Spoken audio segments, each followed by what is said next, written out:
Hello everyone and welcome to Cinderful Gaming. I hope you're all doing well, I hope you're all staying safe, and most of all, I hope you're all fighting that war against the Grey. Today's video, we're going to start collecting Warhammer Age of Sigmar Warcry video for you, and today, we're going to look at how you can start your Warhammer Age of Sigmar Warcry Warband with the Radukar's Court box set, and indeed, Curse City as a whole. Now, we're going to go through everything that comes inside the Radukar's Court box set and talk about what all these models can do in Warcry. And then we'll also take a look at some other models we can bring in, the other models from the Curse City kit that we can bring into our Warband to create a really cool and fun Warband, and what all those units will bring to the table as well. Finally, we'll finish off the video with a little sample Warband for you of 1000 renown that you can use to generate some inspiration for your own Warband, or indeed use ours if that's what you wish to do. And so now, the contents of this box set. We get 3 different characters. We get Torgilius the Chamberlain, Gorslav the Gravekeeper, and Watch King Captain Halgrim. And then we get 2 Kosogin Outguard, 3 of Rikos Bloodborne, and the Vargskir. Now, some of these models are named character variations of others, and they don't actually have rules for that model particularly, but it's pretty easy to use them to represent something else. For example, Torgilius and Gorslav are both great uses for some Necromancers. Let's talk about them. And so, a Necromancer has a cool little ranged attack, 3 to 7 inch range, 2 attack, strength 3, 3/6 on damage, that pretty generic sort of wizard profile. Toughness 3, 20 wounds is pretty decent, not a lot of toughness, but 20 wounds should keep them alive. And they've also got access to the double cooled Necrotic Siphon, where they can pick a friendly fighter with the minion rune mark within 6 inches of the fighter and allocate a number of damage points equal to the value of this ability to that fighter, then remove a number of damage points equal to the value of this ability, up to double the value of this ability from themselves, which is pretty cool. So they can take some life force and keep themselves alive. They've also got Van Hel's Dance Macabre, so they've got access to a really cool quad where you pick a number of visible friendly minions within range equal to the value of this ability. So if you get a nice high quad, it can be quite a few of them. Each fighter picked can make a bonus move action or a bonus attack action. Some can make a bonus move actions and others can make bonus attacks. So you can choose what you want to do. Some really good extra activations. That quad is just super, super powerful. Now, watch Captain Halgrim. It's pretty easy for him. He's a White King. White Kings are 4 attacks at strength 4, 2/5 on the damage. So pretty decent there. A nice high crit value. And, 2 as standard is nice. And then also toughness 5, which is just really, really nice. And 25 wounds means they're really hard to put White Kings down.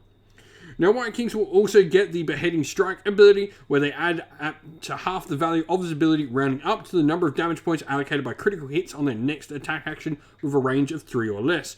So pretty solid stuff there all round for the characters inside the box set. Now, starting to look at the units. The first one, we've got the Kosagi Night Guard.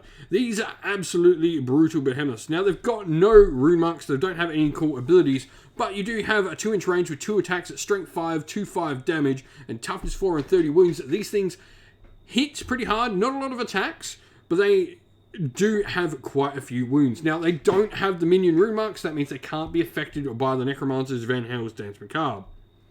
We then have the Vargskir. The Vargskir is the big monster, the big wolf, lupine, not vampire, the mutated vampire, a vampire gone wrong. 1 inch range with 2 attacks, strength 5, 3/6 on the damage this time, toughness 4 and 35 wounds. Really, really cool stuff there. And it's also got the vampiric agility ability for a double, where until the end of this fighter's activation, you don't count vertical distance. So it counts as if it's flying, which is just really, really cool to make this model really fast. And lastly, we have 3 Rikos Bloodborne. Now, the Rikos Bloodborne also have the same vampiric agility ability to pretty much count as if they can fly. They've got a 1 inch range with 4 attacks at strength 4, 1/5 on the damage is really nice. That's a high crit value with a decent amount of attacks. Toughness 3, 15 wounds, movement of 8. Pretty solid all round. They're like a little bit of everything, not quite sort of in any direction. They've got a nice high crit value, decent movement. They've got a cool ability which really does make them quite useful for sort of running around. All in all, you've got a great few models. Now, none of these have the minion rune mark, so none of these will benefit from having Necromancers in your force, so that's worth thinking about. And the last thing to talk about is Summon Undead Minions. Now, this is available to all leaders for a triple inside Soulblight Gravelords, and you pick a friendly fighter with the minion rune mark that has been taken down, you set that fighter up once more on the battlefield wholly within 3 inches of this fighter. That fighter no longer counts as being taken down and has no damage points allocated to it. So you can start to bring models back for a triple as well with any of the characters available in Soulblight Gravelords. And so, next up, where do we sort of expand from here? Now, the first thing to talk about is Cursed City. If you have got a Cursed City box set, or you want to pick one up, the entire contents of this box set can be used to make this Warband that we're talking about. All the models in this that we've talked about, the entire Radukar's Court, plus the 3 units we're about to talk about, all come inside Cursed City. So if that's what you want to do, you can definitely make an entire Warband out of a Cursed City box, and that's all you'll need to pick up.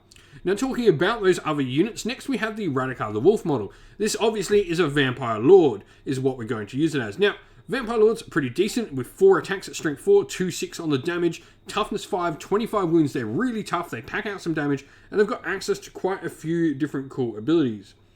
Now, the first one, obviously, they can summon undead minions as well, but they're also going to get the Call of the Crimson Feast ability, which is a triple, which until the end of the battle round, add 1 to the attacks characteristics of attack actions that have a range of 3 or less made by visible friendly fighters while they're within 6 inches of the fighter. So really good at sort of bolstering the attacking power of your force, which is just really, really nice.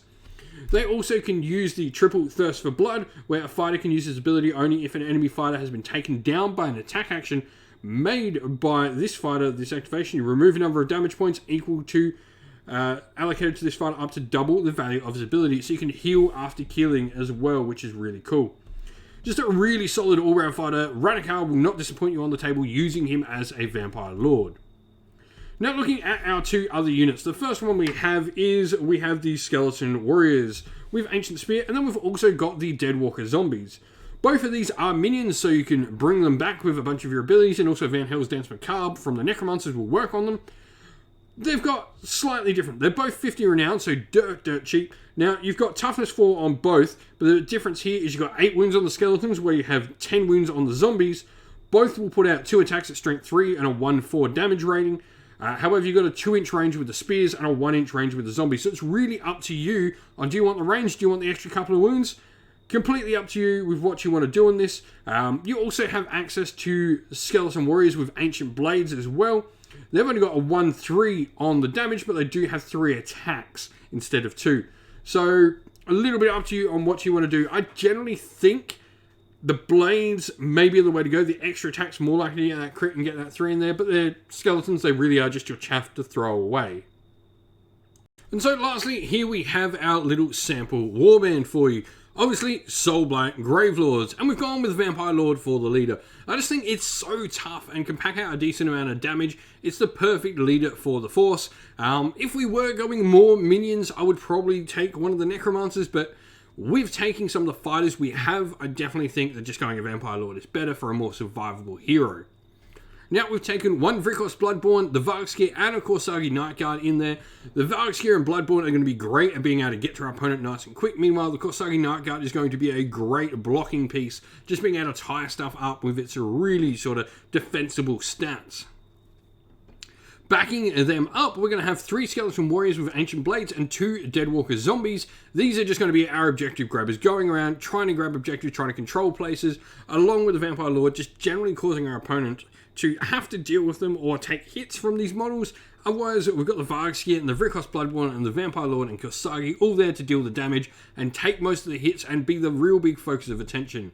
We've got 3 models in this force that have 25 wounds or more in the Vampire Lord, Vargskir and Korsagi. All of these are going to take some serious firepower from our opponents to get them taken down. Now we come to 985 renown, there's definitely some ways you could play around with this. If you're not the biggest fan of the Vrykos Bloodborne, you could definitely start to think about maybe dropping that out and dropping one of the minions to bring in either the White King or indeed a Necromancer or something like that. Or a Skeleton Champion as well is another option. But 149 wounds here is really on the top level of how many wounds you're going to see on the table in a 1000 renown warband for Warcry. So you've got a lot of meat on the table. Well, that's the end of the video. Thank you all for watching. We hope you enjoyed it. If you did, please don't forget to leave a like and subscribe to the channel. And while you're at it, drop us a comment down below and let us know what you enjoyed about the video. If you'd like to come chat more with me and other members of our fine little community here at Sinful Gaming, you can do so by joining our Discord server, which is linked down in the video's description. Lastly, if you'd like to help support the channel and get your name up on the screen like all these fantastic people do, you can do so by supporting us either on Patreon or YouTube members. As a special thanks to all our Patreon and YouTube members, we'd love to give them a shout out. So a shout out to our Patreons: Christian Weir, James Soren, Greenskins Gaming, AJC, Kenny Lowell, Outer and Shot First, Andrew Bowen, Nathan Fee, The Rising Ape, Cure Dynamic, Agu, Anthony B, Anton Nilsson, JJ Austrian, Average Wargamer, Domir, Mark Harvey, James Cater, and Dynet226. And a shout out to our YouTube members: Green Roots Gaming, Kenton Young, Chris Wallace, Ronya, Vinny, Lock Lorick, The Johnny84, David Ellsworth, Revenar, Wolfric Nick, Broken Shelf, Adriana Edwards, and Sean Scott. A special thanks as well to Lady Witchfox Art, who does all the amazing artwork for our channel, and to Xmorphic, who does all the amazing background work for our channel's Discord server as well. Thank you all for watching. Once again, everyone, stay safe, stay well, and most of all, keep fighting that war against the Grey. Ciao for now.